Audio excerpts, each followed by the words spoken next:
Welcome to the podcast. So, this podcast today is about hormone replacement therapy in women in the US and the surprising statistics related to that. So, stay tuned to the end, and we're going to give you the real numbers, which will surprise you.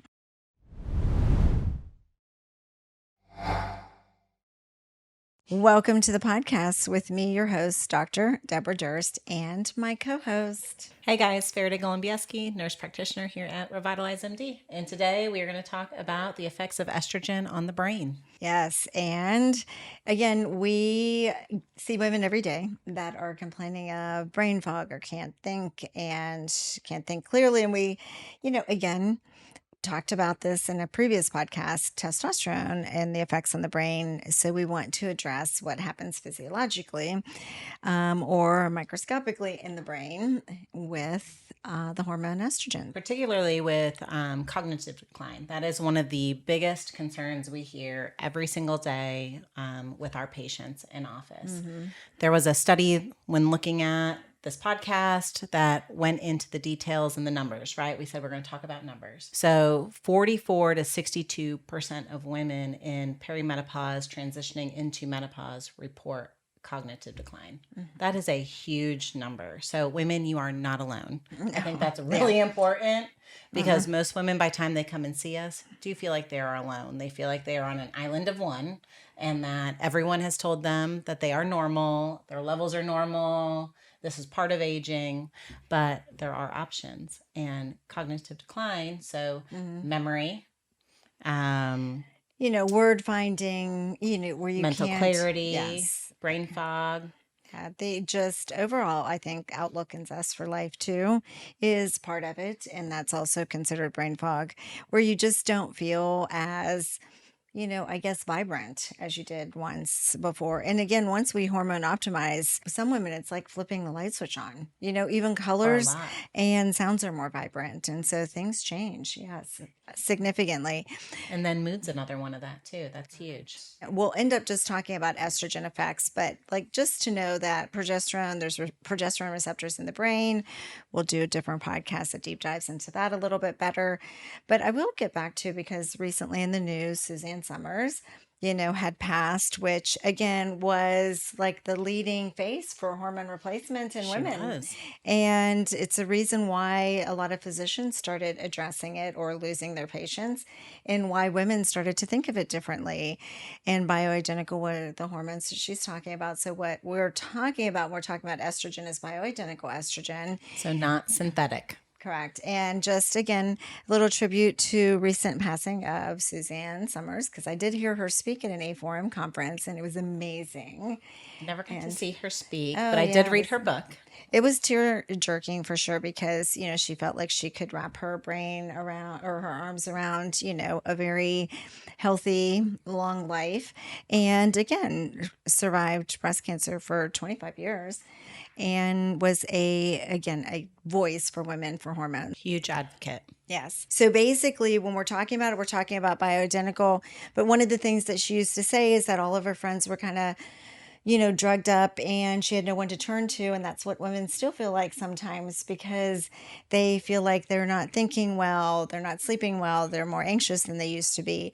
And again, what they need is hormone optimization and not drugs that help us sleep or help anxiety or help with mood and antidepressants. So, which is the typical response. Correct. And so we've done a previous video that talks about testosterone replacement and the effects of cognition and mood and improvement of that in women and men. And there's studies to support that. But right now we're talking about estrogen. So there are two really good studies. One, and again, not large studies, but because they're doing imaging with PET imaging, PET scan, positive emission tomography of areas of the brain with different glucose metabolism. And so there's areas of the brain that actually change and have decreased metabolism over time. And that is related to age-related changes. And then they compared estrogen users to non-estrogen users, and they had a lessening decline in the metabolic function of that area of the brain. It's pretty amazing when you think about that, isn't it? Yes, Think about what she just said. That they did studies. That they did studies and they looked at the brain, and if you were on estrogen, your metabolism maintained. It maintained. Yes. You had less decline, less change in brain structure. That's amazing. Correct. It's amazing. Yeah. No, Just it wanted is. to point that out. I love it. Yeah, it is. It's Like, very just had to exciting. rewind and actually. And we wish we had better studies for it, like larger studies, but to get somebody to actually study with a PET scan, metabolism in a certain area of the brain that is actually declining with age and age-related neuro conditions. So the posterior cingulate is one of them, lateral temporal cortex, if you wanted to get specific about those areas of the brain. But yes, an amazing study.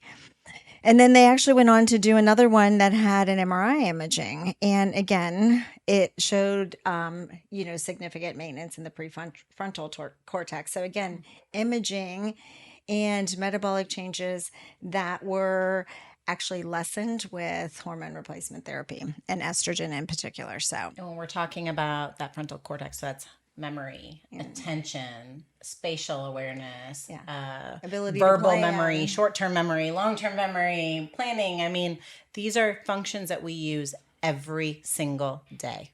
I think I wanted to comment on the fact that you said, again, the verbal skills. So we did a previous podcast that kind of just points out something funny about the differences in genders in brain function, in that we have better verbal skills and men have better spatial skills. Awareness skills. Again, as we hormone optimize, the fact that we might get a little better in our verbal skills and communicate better, or you just maybe have to listen to us more, is, I guess, kind of funny, right? But getting back to it, estrogen optimization is key for maintaining brain function, and there's studies that show that. And also neurotransmitters.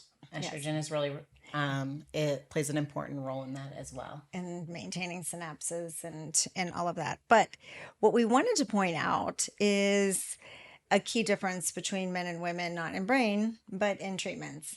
And so again, with the World Health Initiative, so, when that was in progress for a long period of time, but when 2002 came out, they took people off. So we already had known that hormones improve symptoms in women. So they went as far as studying to see if there was safety in that, and ended up there was lots of misinformation related to the World Health Initiative.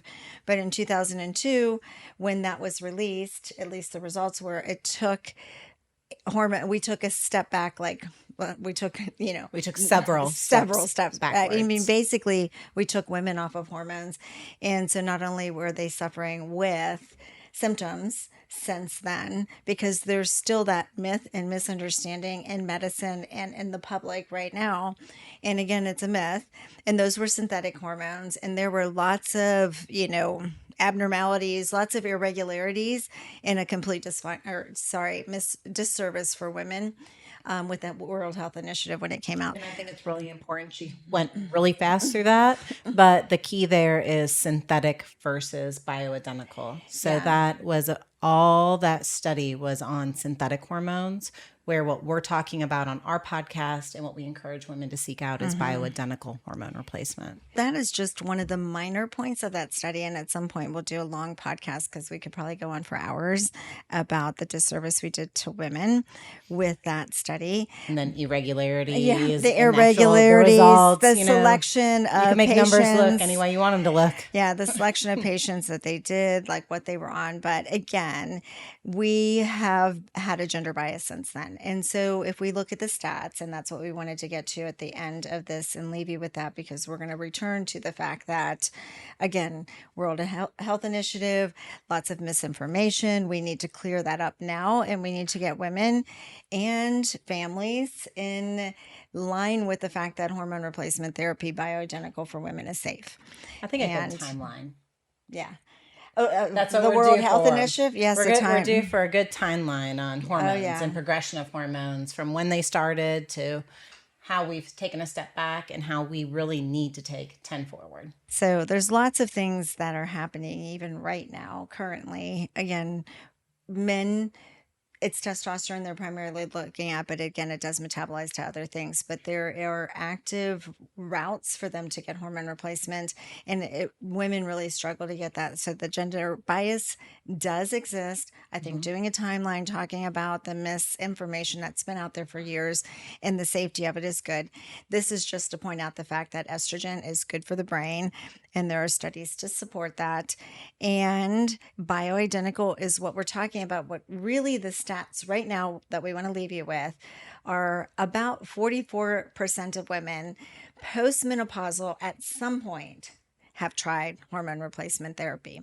So enough symptoms to want to try it. And those symptoms can be hot flashes, night sweats, can't sleep, moodiness, energy, libido, brain fog, which is one of the things that which we is hear huge. every day, weight gain, body Memory composition decline. changes, yes, orgasmic strength, depression, anxiety, incontinence. Yeah. poor sleep. Yeah. I mean, Yeah. all day long we could hear get- these. Yes. And they're actually sad that and very tearful by the time they hear somebody listening to them. So the issue is that 44% of women have tried it at some point to try to get improvement, but currently about 20% of women are on hormone replacement therapy. And that is not all bioidentical, because we still see patients come in that are not on bioidentical. And the most common route is oral. So oral estrogen is the most common treatment, and the most common route is, again, a pill, which puts you at the highest risk as well. So that can potentially go to the liver and cause some increase in clotting factors. And so we're still not treating women right. But actually, I take that back. Currently, from the CDC, and if you look, it's 7% of women are actually getting hormone replacement therapy, and not all of those are bioidentical. So that's a low number of women treated, and we know the positive effects that it can have on the brain. So we'll leave you with that thought, and you can I was going to leave say, us with your a comments. high amount of people reporting cognitive decline. Correct.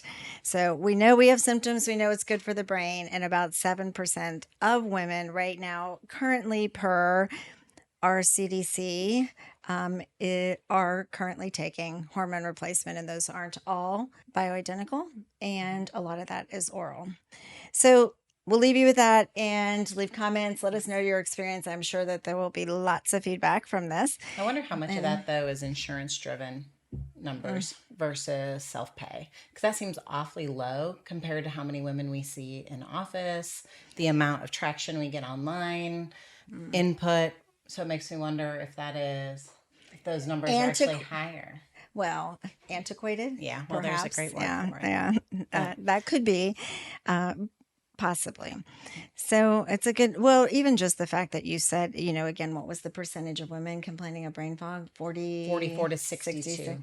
Yeah. percent. That seems awfully low too. It does. Because it I'm seems like like every it doesn't woman, seem accurate. Yeah. But every woman that we it see. is the CDC, so take it with a grain of salt. Yeah. So we are going to let you comment, like, subscribe, and share your experiences, and let us know if you want to hear anything else, because we are willing to deep dive into anything wellness and sexual wellness.